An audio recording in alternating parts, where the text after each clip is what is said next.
இந்த டூருக்கு, அதாவது இந்தியா வர்சஸ் இங்கிலாந்து அந்த 5 டெஸ்ட் சீரீஸ்க்கான டூருக்கு நம்ம ஒரு பேர் வைக்க போகிறேன். என்னை இன்ஸ்டாகிராம் தொடர்ந்து ஃபாலோ பண்ணுறவங்களுக்கு தெரியும். என்ன பேர் வைக்கலான்னு சஜஸ்ட் பண்ணுங்கள். என்ன பேராக இருக்கும் அப்படிங்கிறதையும் வந்து நீங்கள் கண்டுபிடிச்சி கீழே வந்து கமெண்ட் பண்ணுங்கள்.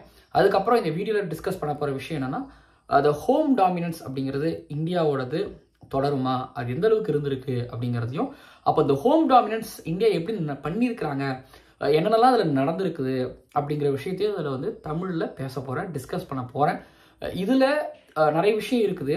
ப்ளஸ் ஸ்பின்னர்ஸ் அஸ்வின் ஜடேஜா பற்றி பேச போகிறதும் இருக்குது. அப்புறம் வந்து ஸ்ரேயாஸ் ஐயர் சொல்கிறாரு, ஐயா நான் 70+ அப்படிங்கிற ஸ்ட்ரைக் ரேட்டில் தான் ஆட போகிறேன் அப்படிங்கிற மாதிரி பேசுகிறாரு. கேஎஸ் பரத் இங்கிலாந்து லைன்ஸ்க்கு அகேன்ஸ்டாக ஒரு 100 ரன் அடிச்சிருக்காரு. கேஎல் ராகுல் வந்து ஸ்பெஷல் பேட்டர்னு ஒரு பக்கம் சொல்கிறாங்க, விக்கெட் கீப்பர்னு ஒரு பக்கம் சொல்கிறாங்க. சொல்கிறது வந்து லக்னோவோட டீமுக்கு ஒரு விக்கெட் கீப்பராக இருக்க போகிறார் அப்படிங்கிறத சொல்கிறாங்க. பட் இந்த டெஸ்ட் சீரீஸுக்கு தெரியலையே அப்படிங்கிற மாதிரி இருந்துகிட்டு இருக்கு. துருவ் உள்ள ஆட் பண்ணி வச்சிருக்காங்க. இப்போது ஃபாஸ்ட் பவுலர்ஸ்கள் பும்ரா வந்து இந்தியாவில் எப்படி பண்ண போகிறாரு இப்படின்னு நம்ம நிறைய விஷயம் பேச போகிறோம், டிஸ்கஸ் பண்ண போகிறோம்.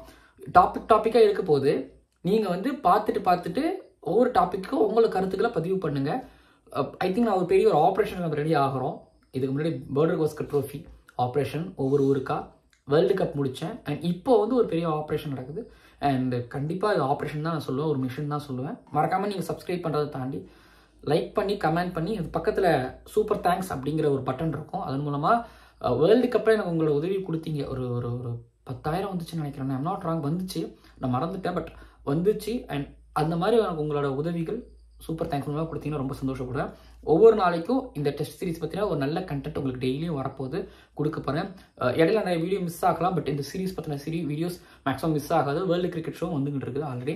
ஸோ பேசுவோம், மறக்காமல் சப்ஸ்கிரைப் பண்ணுங்க, பக்கத்தில் பெல் ஐக்கனை கிளிக் பண்ணுங்க, உள்ள போகலாம். ஜென்டில் லேடிஸ் அண்ட் ஜென்டில்மேன், இது இங்கிலாந்து டூர் ஆஃப் இந்தியா 2024 ஸ்பெஷலுக்கான அந்த ஷோவில் இது வந்து டீம் இந்தியாவோட ஒரு ஸ்ட்ரென்த் அண்ட் வீக்னஸ், ஸ்குவாடை தாண்டி உங்கள் டெப்த்தாக நம்ம அனாலிசிஸ் பண்ண போகிறோம். ஓகேங்களா? ஸோ அதில் ஃபர்ஸ்ட் பார்க்கும்போது ஹோம் டாமினன்ஸ் 2016 2016 2023-24 வரைக்கும் இந்தியா ஹோமில் எந்த அளவுக்கு டாமினேட் பண்ணாங்க. இதை தாண்டி எனக்கு கோவிடுக்கு முன்னாடி 2016 இல்லை 2015 2019-20 வரைக்கும் எப்படி டாமினேட் பண்ணாங்க அப்படிங்கிறத பார்க்கும்பொழுது இந்தியா கிட்ட அப்போ ஒரு ஆஸ்திரேலியா, இந்தியா, நியூசிலாந்து, அப்புறம் இங்கிலாந்து இவங்கெல்லாம் வந்தாங்கன்னா கண்டிப்பாக சரணடைவாங்க. ஃபைட் பண்ணது ஒரு மேட்ச்ல இங்கிலாந்து ட்ரா பண்ணாங்க, அப்புறம் ஆஸ்திரேலியா ஒரு மேட்ச் ட்ரா பண்ணி ஒரு மேட்ச் வின் பண்ணாங்க. அவங்க மட்டும்தான் ஓரளவு ஃபைட் பண்ணியிருக்கிறாங்க. லாஸ்ட்டாக பார்டர் கவாஸ்கர் ட்ரோஃபி அவங்க ஒரு மேட்ச் ட்ரா பண்ணி ஒரு மேட்ச் வின் பண்ணாங்க. 2 சீசனும் வரும்போது ஸோ ஆஸ்திரேலியா தான் ஓரளவு டஃப் கொடுத்துருக்காங்க. இப்போ இந்தியாவை எடுத்துக்கிட்டீங்க அப்படின்னா 2016 டீம் அந்த 2016 இந்த டாமினேட் பண்ணுறதுக்கு இந்தியா கிட்ட இருந்த டீம், அந்த படை பலம் அப்படிங்கிறது கேப்டன் விராட் கோலி பெரிய ஸ்ட்ரென்த்து. அப்புறம் மயங்க் அகர்வால், ரோஹித் சர்மா கடைசி காலகட்டங்களில் ஓப்பனர்களாக இறங்கினாங்க. நான் இப்போ 2020 தான் நான் சொல்லிட்டு இருக்கேன். அதுதான் வந்து இந்தியாவோட ஹோம் டாமினன்ஸ். அதுக்கப்புறம் சரியான கேப்டன்சி அமையல. கேஎல் ராகுல் பண்ணாரு, கொஞ்சம் ரோஹித் சர்மா பண்ணாரு. அதெல்லாம் நடந்துச்சு. நிறைய டெஸ்ட் மேட்சஸே போன சில பல காலகட்டங்கள்லாம் நடக்கல. நான் மறந்துட்டேன். எனக்கு தெரிஞ்சு லாஸ்ட் ஒரு 3-4 வருஷமா கோவிடுக்கு அப்புறமா ஹோம்ல எனக்கு பெருசாக மேட்ச் நடந்த மாதிரி எனக்கு தெரியல. பட் 16-20 வரைக்கும் விராட் கோலியோட கேப்டன்சில அந்த ஹோம் டாமினன்ஸ்ங்கிறது வேற மாதிரி இருந்தது. அந்த டாமினேட் பண்றதுக்கு இந்த படைபலம் புஜாரா, ரஹானே இருந்தார். இப்ப புஜாரா, ரஹானே யாருங்கிற கேள்வி அங்க கேட்க போறேங்கிறது உங்களுக்கு அது தெரியவும் போகுது.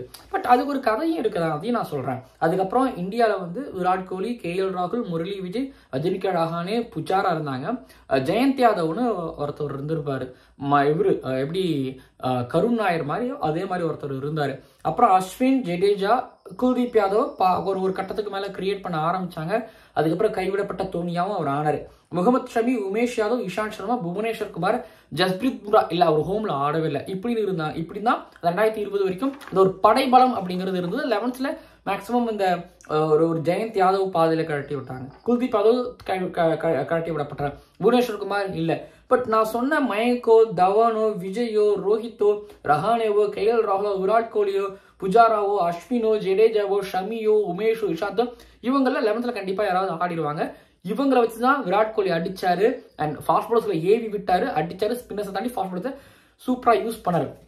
2016-2020 டீமுக்கும் இப்ப இருக்கக்கூடிய டீமுக்கும் வித்தியாசம் என்ன அப்படின்னா, படைபலம் அப்படிங்கிறது வந்து சில படைபலம் அப்படிங்கிறது அப்படியே படையில சில பல துறைகள் இருக்கக்கூடிய பலம் அப்படியே இருக்கு. இப்போ ஸ்பின்னர் எடுத்துக்கிட்டிங்கன்னா ஜடேஜா, அஸ்வின் இருக்காங்க. ஃபாஸ்ட் bowling எடுத்துட்டீங்க அப்படின்னா ஷமி இல்லை, பட் சிராஜ் அப்படிங்கிற உருவாக்கி இருக்கிறாங்க. சிராஜ் அண்ட் ஜஸ்பிரீத் பும்ரா 2 பேர் இருக்காங்க. பட் இன்னும் ஒருத்தர் தேர்ட் ஃபாஸ்ட் bowler யாரு? முகேஷ் குமார் இந்தியாவில் நல்லா போட்டிருக்காரு அப்படிங்கிறது ஒன்று இருக்குது. ஸோ 2 டெஸ்ட் மேட்ச் சீரிஸ்க்கான ஸ்குவாட் அனௌன்ஸ் பண்ணும்போது இது ஃபாஸ்ட் bowling ஸ்பின்னர்ஸ்க்கான ஸ்பின்னர் 2 பேர். பட் இன்னும் ஒரு ஸ்பின்னர் யாரு தேவைப்பட்டா ஒரு ஆல்ரவுண்டரா எப்படி அங்கே ஜெயந்த் யாதவோ அதே மாதிரி இங்கே யாரை பண்ண போறாங்க? இந்தியா அக்சர் பட்டேலை உருவாக்கி வச்சிருக்காங்க. அப்போ அக்சர் பட்டேல் ஆடுவாரு அப்படிங்கிறதையும் வந்து நாங்கள் உறுதிப்படுத்திக்கிறேன். பவுலிங் ஓகேடா கண்ணா, பட் மேல பேட்டிங் விராட் கோலி பல டபுள் 100 அடிச்சுக்கிட்டே வந்தாரு. அது எப்படின்னா புஜாரா, ரஹானே இருந்தாங்க. இப்போ புஜாரா, ரஹானே யாரு? இப்போ உருவாக்க வேண்டிய இடத்துல இப்போ இந்தியா இருந்துகிட்டு இருக்கிறாங்க. லைக் அப்படியே டாபிக் திரும்பி ரிவர்ஸ் போறேனே, 2016 இருந்து 2020 வரைக்கும் இந்தியா கிட்ட தான் படை பலம். அது 2013-14 ஒரு 15 அந்த காலகட்டத்தில் உருவாக்கப்பட்டது. அப்போ வந்து பார்த்தீங்க அப்படின்னா 13 இந்தியா வந்து இங்கிலாந்து கிட்ட தோக்கும் பொழுது அப்போ ஷேவாக், கௌதம் கம்பீர், சச்சின் தெண்டுல்கர் இவங்க எல்லாமே இருந்தாங்க. ஓகேங்களா, தோனிலாம் எக்ஸ்பீரியன்ஸ் கேண்டிடேட்டாக இருந்தார், கேப்டன்சி பண்ணார். பவுலிங்கில் நான் பிரக்ஞான் ஓஜா, ஜகீர் கான், அப்புறம் யுவராஜ் சிங் ஒரு மேட்ச் எடுத்தாங்க. அவர் நல்லா டொமஸ்டிக் ஆடிட்டு வந்தாலும் அவர் எடுத்தாங்க. ஓகே, அது ஒரு மாதிரி நல்ல டீமாக இருந்தது. அப்புறம் இளம் கன்றுகளா அடுத்தது ஆஸ்திரேலியா அங்கே உள்ள வரும்பொழுது தவான் ஃபாஸ்டஸ்ட் 100 அடிச்சது, புஜாரா, ரஹானே, முரளி விஜய் இந்த மாதிரி யங்ஸ்டர்ஸ்களை வந்து வச்சு கப் அடிக்க ஆரம்பிச்சு. ஸோ அங்கே ஒரு இப்போ எப்படி 2013 ஆஸ்திரேலியாக்கு எகென்ஸ்டா இந்தியா ஹோம்ல ஒயிட் வாஷ் பண்ண டீம் மாதிரி தான் இப்போ மேல பேட்டிங்ல 2024 இந்தியா இருக்கிறாங்க. இப்ப திரும்பி அப்படியே வரேன். ஓகேங்களா, இப்ப திரும்பி வரேன். அங்க விராட் கோலி ஒரு இடத்துல ரிலீஃப் ஆனார் சொன்னேன். விராட் கோலி எப்படி ரிலீஃப் ஆனார்னா அந்த 2016 இருந்து 20 வரைக்கும் புஜாராவும் ரஹானேவும் நிறைய 100 அடிக்கல அப்படின்னாலும் அவங்க நிறைய பால தின்னு தீத்துருவாங்க. சில நேரங்களில் முரளி விஜய் 100 அடிப்பாரு. ரஹானே ஐயோ 100க்கு பக்கத்துல வந்துட்டாரு, 4 வருஷமா 100 அடிக்கல, இப்ப அடிச்சிருவாரு ரேஞ்சுக்கு அவரு 80-90 அடிச்சுக்கிட்டு இருந்தாரு. ஹோம் சீசன்ல 500 பால் புஜாரா திம்பாரு, 200 பால் புஜாரா திம்பாரு, மேல விஜய் ஒரு 100 அடிப்பாரு, கீழே விருதிமா அவர் ஒரு 50 அடிப்பாரு. ஸோ இப்படின்னு சொல்லிட்டு டீம் இருக்கும் பொழுது விக்டரியும் வந்துச்சு, டாமினேட் பண்ண முடிஞ்சது. 2013-15 புஜாராவும் முரளி விஜயும் தவானும் ரஹானேவும் அடிச்சார்கள். அதனால வந்து பார்த்தீங்கன்னா சேஃபா டீம் இருந்துச்சு. ஓகேங்களா, அந்த இளம் கன்றுகள். பட் அந்த இளம் கன்றுகள் செய்த விஷயத்த, அந்த யங் பிளேயர் செஞ்ச விஷயத்த இங்க சுப்மன் கில், இன்னமும் சுப்மன் கில் 2 WTC ஃபைனல் அடிச்சாலும் அவர் யங்ஸ்டரா தான் தெரிகிறார். ஏன்னா அவரோட கன்சிஸ்டன்சியும் அவரோட ஸ்கோரும் எனக்கு அதை தான் காமிக்குது. ஸோ சுப்மன் கில்லோ, ஜெய்ஸ்வால் அண்ட் ஸ்ரேயாஸ் ஐயர் சொல்றாரு, தலைவா நான் வந்து 70 ஸ்ட்ரைக்கர்ல தான் அடிப்பேன். ஐயா நீங்க ஹோம்ல ஆடும்போது நீங்க 70 தான் ஆடிக்கிட்டு இருந்தீங்க. யங்ஸ்டர்ஸ் மேல பார்வை இருக்கு. இந்த யங்ஸ்டர்ஸ் கொஞ்சம் ஸ்கோர் பண்ணாதான் விராட் கோலியில ரிலீஃபா ஆட முடியும். ரோஹித் சர்மா சரியா ஆடினாதான் மேல 2019 சவுத் ஆப்பிரிக்காவுக்கு அகேன்ஸ்டா அவர் ஆட விடும்பொழுது அடிச்சாரு, ராஞ்சில் அடிச்சாரு அண்ட் வைசாக்லாம் அடிச்சாரு, 100 வந்துச்சு, டபுள் 100 வந்துச்சு, அங்கே ஒத்துக்கிறேன். பட் அந்த மாதிரி ரோஹித் சர்மா ஆடணும்.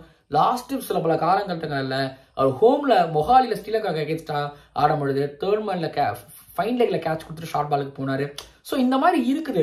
ரோஹித் சர்மாவும் தள்ளாட்டமும் அப்படிங்கிறத நம்ம கண்டிப்பாக பேசிதான் ஆகணும்.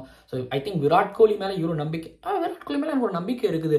அவர் தான் அந்த பேட்டிங்கில் ஒரு லீடர். ஓகேங்களா, பட் அந்த ரோலை வந்து ரோஹித் சர்மா வந்ததுக்கப்புறம் ரோஹித் சர்மா எடுத்துக்கிட்டாரு.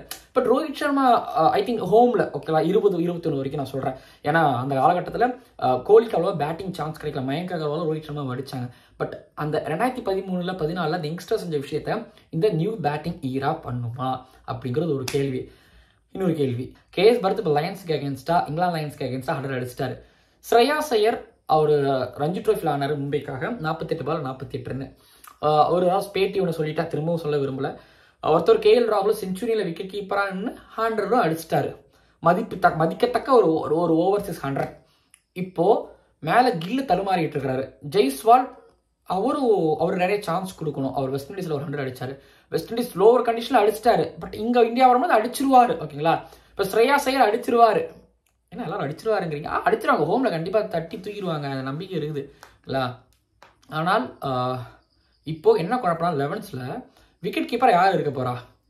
கேஎஸ் பரத்துக்கு நம்ம பெருசா சான்ஸ் கொடுக்கலையே அப்படிங்கிறது ஒன்று இருக்குது. இப்போ கேஎஸ் பரத்துக்கு இவங்க வந்து ஆட வச்சா, கேஎஸ் பரத்தை மேபி இவங்க ஆட வச்சாங்க அப்படின்னா அப்போ ஸ்பெஷல் பேட்டரா கேஎல் ராகுல், ஸ்ரேயாஸ் ஐயர் தான்.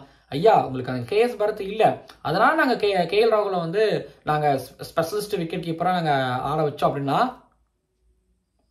கருணாயிரம் 300 அடிச்சாரு, அதே மாதிரி செஞ்சுரியில் 100, அந்த 300க்கும் இந்த 100க்கும் டேலி தான் என்னை பொறுத்த வரைக்கும். ஆனால் செஞ்சுரியில் 100லாம் பெருசு. அப்போது கேஎல் ராகுல் விக்கெட் கீப்பர் இல்லைன்னா அப்போ ஸ்ரேயாஸ் ஐயர் ஆடுவாரா? இல்லை இப்படி ஒரு கணக்கு போவாங்களா? மேலே ஜெய்ஸ்வால் கில் யாராவது உட்கார வைப்பாங்க? கில்லுங்க உட்கார வைக்கிற மாதிரி எனக்கு தெரில. கில்லுங்க ஆட விட்டாலும் கண்டிப்பாக 10 இன்னிங்ஸ் வரும், இல்லை அட்லீஸ்ட் ஒரு 7-8 இன்னிங்ஸ் ஆகும். அதில் ஒரு 4-300 அடிச்சிருவார். சரி, அப்போ கேஎல் இல்லையா, இல்லை ஜெய்ஸ்வால் இல்லையா, இல்லை கில் இல்லையா? ஜெய்ஸ்வாலுக்கு நிறைய சான்ஸ் கொடுக்கல, பட் கில்லுக்கு நிறைய சான்ஸ் கொடுத்தாச்சு தலைவா. அப்படின்னா ஒன்று பண்ணுங்க, கேஎல் ராகுல ஒன்றோட இறக்கி விடுங்க. பட் நியூ பாலுக்கு அவர் கொஞ்சம் தகராறு ஆகிறாருன்னா அப்போது ஸ்ரேயாஸ் ஐயர் எடுத்துட்டு நீங்கள் கேஎல் ராகுல் ரொம்ப யோசிக்க வேணாங்க, ரொம்ப யோசிக்க வேணாம். இந்த முடிவு போயிடலாம். இது பண்ணுறது ரொம்ப பெட்டர்னு நான் நினைக்கிறேன். ஸ்ரேயாஸ் ஐயரை ரெட் பால்லேருந்து ரிலீவ் பண்ணிவிட்டு ஒரு சர்ஃப்ராஸ், திலக் வர்மா, அதுக்கப்புறம் ரஜத் படிட்டார் மேலே ஆடுறதுக்கு ஒரு ரெடியாக தான் இருக்காரு கில்லு பொசிஷனுக்கு. பேக்கப்பாக கொண்டு வாங்க. இப்போ இந்தியா ஏக்கு இவங்களாம் ஆடிட்டு இருக்காங்க, அவங்களும் கொண்டு வாங்க.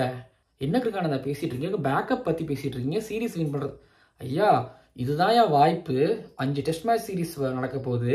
அடுத்தது ஹோமில் பங்களாதேஷ் கூட 2, நியூசிலாந்து கூட 2 ஆட போகிறாங்க. ஒரு 9-10 டெஸ்ட் மேட்ச் கிடைக்குது. இந்த மாதிரி ஒரு பெரிய லாங் சீரீஸில் வந்து நீங்கள் யங்ஸ்டர்ஸ் வச்சு குரூப் பண்ணலாம். ஏன்னா 3 டெஸ்ட் மேட்ச் நீங்கள் வின் பண்ணிட்டீங்க, 4வது டெஸ்ட் மேட்ச் வின் பண்ணீங்க அப்படின்னா இந்த யங்ஸ்டர்ஸ் ஜெயந்த் யாதவ் 2015-16 வந்து இங்கிலாந்துக்கு அகேன்ஸ்டாக ஆடும்போது அவர் சூப்பராக பண்ணார். அவர் யூட்டிலைஸ் பண்ணார். ஒரு 100 அடிப்பார், 5 எடுப்பார். Ashwin and Jadeja overshadow பண்ணார் சில நேரங்களில். ஸோ அப்படிப்பட்ட யங்ஸ்டர்ஸ் நதீம் சான்ஸ் அவர் ஐ திங்க் பெருசாக பயன்படுத்திக்கல. குல்தீப் யாதவ் ஒரு 4 எடுத்தார் அகேன்ஸ்ட் ஆஸ்திரேலியா அண்ட் தரம்சாலா, அதெல்லாம் ஞாபகம் இருக்குது. மயங்க் அகர்வால் அந்த விஷயத்தை சூப்பராக யூட்டிலைஸ் பண்ணார். ஒரு கேஎல் ராகுல் ட்ராப் பண்ணதுக்கப்புறமா வந்து டபுள் 100 சொல்லி ஏறி இறங்கி டொமஸ்டிக்கில் அடிச்சிடனாலாம் வந்து இங்கே அடித்தார் இருந்துச்சு, பார்க்க முடிஞ்சிச்சு. பட் அதே மாதிரி தான் நான் எதிர்பார்க்குறேன். நான் இவங்க கிட்ட இருந்து எப்படி எதிர்பார்க்குறேன் அப்படின்னா, இன்னும் முக்கியம், இப்போ இந்தியா ஜெயிச்சிட்டாங்க, சீரீஸ் ஜெயிச்சிட்டாங்கன்னா அந்த வெற்றி அப்படிங்கிறது, அந்த வெற்றியை ஏற்றுக்கணும் அப்படின்னா யங்ஸ்டர்ஸ் நீங்கள் க்ரூம் பண்ணியிருக்கணும். யங்ஸ்டர்ஸ் யார்? அக்ஷர் பட்டேலை ஆன் அண்ட் ஆஃபாக நீங்கள் வச்சிருக்கக்கூடாது. அக்ஷர் பட்டேலை நீங்கள் சரியாக பயன்படுத்தணும். அண்ட் குல்தீப் யாதவுக்கு இங்கே ஒரு வழி பிறக்கணும். யாராவது ஒரு அஸ்வின் ஜடேஜா ஒரு சீசனில் உட்கார வைங்க, தப்பு கிடையாது. ஒரு மேட்ச்சில் உட்கார வைங்க, தப்பு கிடையாது. ஜடேஜாவாக இருக்கலாம். அக்ஷர் பட்டேல் ஜடேஜா ரீப்ளேஸ்மெண்ட்டாக இருக்கிற அஸ்வின் லெவன்ஸில் தொடர்ந்து இருந்துட்டு குல்தீப் யாதவ் ஆட வச்சு பாருங்க. ஒரு மேட்ச் சீரீஸ் வின் பண்ணியாச்சு. இல்லைப்பா 2 டெஸ்ட் மேட்ச் வின் பண்ணிட்டு 3 மேட்ச் இருக்கு, ஒரு மேட்ச் கொண்டு போங்க, ட்ரை பண்ணி பாருங்க, பரவாயில்ல. இப்போ ட்ரை பண்ண எப்போ ரெடி பண்ண போறீங்க? ஜடேஜா ஐ திங்க் ஜடேஜா டக்குன்னு சொல்லிட்டேன். அதாவது ராகுல் டிராவிடோட இந்தியா டீமில் ஃபியூச்சர்ஸை உருவாக்குனாங்களா யோசிச்சு பார்த்தா சிராஜ் ஃபாஸ்ட் பாலர் ஒருத்தர் உருவாக்குனாங்க. அப்புறம் அக்ஷர் பட்டேல் அவங்க இருக்கும்போது டிராவிட் இருக்கும்போது தான் வந்தார். விராட் கோலி இருந்த பீரியடில் வந்தார். ஓகேங்களா, அது ஒன்று இருந்துச்சு. அப்புறம் மேலே கில்லு அவங்க பீரியடில் தான் வந்தார். பட் எக்ஸ்ட்ராவாக ஒன்று பண்ணலேன்னு எனக்கு தோணுது. ஒரு ஜெயந்த் யாதவ் திடீர்னு வந்த மாதிரி, ஒரு கருண் நாயர் திடீர்னு வந்த மாதிரி, ஒரு ஃபாஸ்ட் பாலிங் யூனிட் உருவாக்குறது. ஐ திங்க் எனக்கு வந்து ஒரு சரியான பேக்கப்ஸ்க்கு எனக்கு டிராவிடோட ஒரு கோச்சிங்லேருந்து அந்த சென்டர்லேருந்து எனக்கு வரலையோன்னு எனக்கு தோணுது. பார்ப்போம் என்ன பண்ணுறான்னு சொல்லிட்டு. பட் எங்கேயோ ஆரம்பிச்சு அப்படியே எனக்கு வந்து டாப்பிக்கெல்லாம் கரெக்டாக போயிட்டு இருக்கிறங்கிற மாதிரி தான் எனக்கு தோணுது. பேட்டிங் பற்றி பேசியாச்சு, அதுக்கேற்ற பேக்கப்ஸ்களை ரெடி பண்ணுறதை பற்றி பேசியாச்சு. ஐ திங்க் உங்களுக்கு வந்து கொண்டு போங்க. உங்களுக்கு லெஃப்ட் ஆர்ம் ஸ்பின்னர்ஸ் இருக்கணும்னா பேக்கப்புக்கு இங்கே கொண்டு போங்க. அடுத்து ஃபாஸ்ட் பாலர்ஸை பற்றி டச் பண்ணி ஆகணும். ஏன்னா ஹோமில் வந்து விராட் கோலியோட கேப்டன்ஸில் இந்தியா வின் பண்ணதுக்கான ரீசன் என்னன்னு வந்து பார்த்தீங்க அப்படின்னா ஃபாஸ்ட் பாலர்ஸில் ஏவி விட்டது தான்.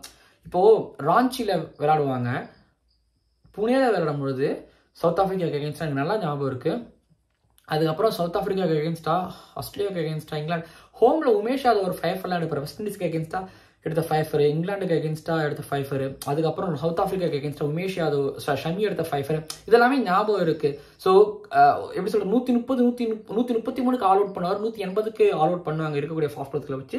இதெல்லாமே பார்த்துருக்குறோம். பட் இப்போ ஜஸ்பிரீத் பும்ரா இந்தியாவில் இப்போ ஒன்றும் இல்லைங்க. இப்போது ஜஸ்பிரீத் பும்ராவை எல்லா மேட்சும் பயன்படுத்த போறீங்களா அப்படிங்கிற ஒரு கேள்வி இருக்குது. இல்லை முதல் 2 மேட்ச்சில் மட்டும் தான் அவர் இருப்பாரா, இல்லை முதல் 2 மேட்ச் மட்டும் தான் வைஸ் கேப்டனா?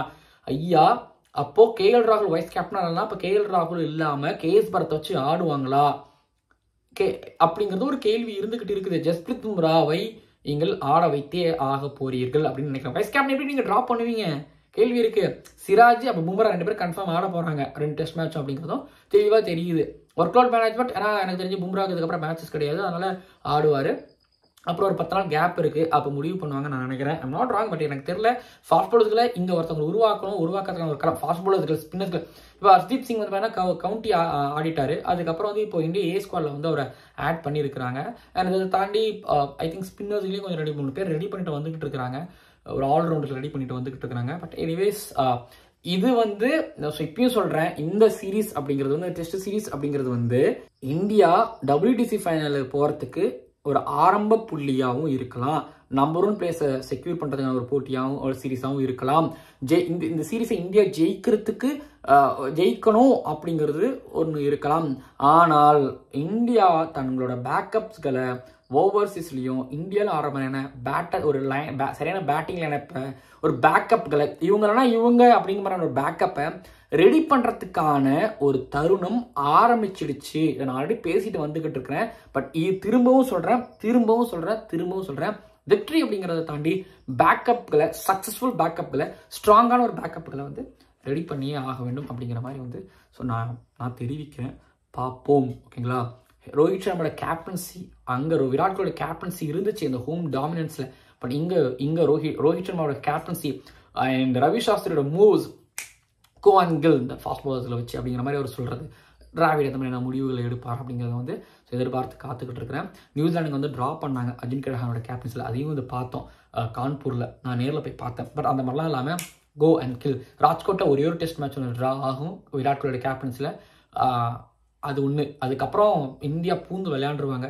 ஆஸ்திரேலியா கிட்ட 2 தோல்விகள்லாம், தோல்வி ஒன்று பார்ப்போம். அண்ட் இங்கிலாந்து கிட்ட ஒரு தோல்வி ஒன்று பார்ப்போம் விராட் கோலியோடைய ஈரால. பட் ஓகே, விராட் கோலி, டிராவிட் அதெல்லாம் மிக்ஸ் ஆகி வரும். ஓகேங்களா? சரி, ஓகேங்களா? Okay, done. இந்த வீடியோ நிறைவடையுது. பேச வேண்டியதெல்லாம் பேசிட்டேன். இப்போ நீங்கள் கமெண்ட் பண்ணுங்கள். அந்த ஹோம் டாமினன்ஸ் பற்றி பேசியிருப்பேன். அண்ட் பேட்டிங்கில் KS பரத், KL ராகுல், ஸ்ரேயாஸ் ஐயர் யார் உள்ளே வரலாம், அண்ட் விராட் கோலிக்கு எந்த அளவுக்கு அந்த ஷோல்டர்லேருந்து அந்த ப்ரெஷர் இறக்கி வைக்கிறதுக்கு. ஏன்னா புஜாரா, ரஹானே ஸ்லோவாக ஆடுறதை தாண்டி இப்போது குயிக்காக ஆடுறேன்னு சொல்லிட்டு ஒரு பேஸ்பால் கிரிக்கெட் இவங்க ஆடுவாங்களா, அது கை கொடுக்குமா அப்படிங்கிறத பற்றி நீங்கள் டிஸ்கஸ் பண்ணி கீழே வந்து கமெண்ட் பண்ணுங்கள். அண்ட் புஜாரா, ரஹானே மிஸ் பண்ணுவோமா, இல்லை அந்த இடத்த இவங்க சரி பண்ணிடுவாங்களா, இல்லை வேறு மாதிரி யூனிக்கான ஒரு கிரிக்கெட் ஆடுவாங்களா, சீரீஸை வின் பண்ணுவாங்களா, இந்த அனாலிசிஸ் எப்படி இருந்துச்சு அப்படிங்கிறத பார்த்து கீழே வந்து கமெண்ட் பண்ணுங்கள். அதுக்கப்புறம் உங்களோட சூப்பர் தேங்க்ஸ் மூலமாக எனக்கு உங்களோட உதவி தேவைப்படுது. அண்ட் முடிஞ்சால் செய்யுங்க, கண்டிப்பாக தேவைப்படுதுங்க. ஏன்னா நான் சொல்கிறேன், தனியாக அதை பற்றி ஒரு வீடியோவில் நான் எக்ஸ்பிளைன் பண்ணி போடுறேன், பேசுவோம். மறக்காமல் சப்ஸ்கிரைப் பண்ணுங்கள், பக்கத்தில் பெல் ஐக்கான் கிளிக் பண்ணுங்க. பார்க்கலாம் அடுத்த வீடியோவில் சூப்பரான வீடியோ பண்ணியிருக்கிறேன் அப்படிங்கிற திருப்தியோடு நான் விடைபெறுகிறேன். நன்றி.